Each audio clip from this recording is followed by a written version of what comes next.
Sosok keluarga Bribda Ignatius, korban polisi tembak polisi di Bogor, ternyata bukan orang sembarangan. Kasus tewasnya Bribda Ignatius Dwi Frisco Sirage hingga kini masih menjadi sorotan. Bahkan kini, sosok keluarga dari Bribda Frisco juga disorot banyak pihak lantaran ternyata bukan orang sembarangan, yakni tokoh Dayak di Kalimantan Barat. Diketahui jika Bribda Frisco merupakan salah satu pemuda asal Malawi. Bribda Ignatius lulusan Sekolah Polisi Negara atau SPN Polda Kalimantan Barat yang berlokasi di Singkawan. Bribda Ignatius merupakan salah satu anggota yang dipilih untuk bertugas di Densus 88 Jakarta. Ia merupakan putra dari pasangan Y. Pandi Eshut dan Inosensia Antonia Tarigas AMDKG.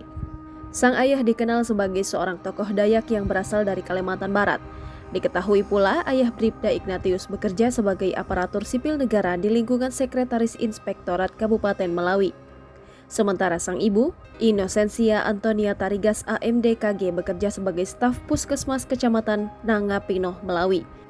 Saat ini, pihak keluarga masih belum diinformasikan bahwa korban meninggal tidak wajar. Oleh sebab itu, pihaknya dan keluarga akan mengumpulkan informasi.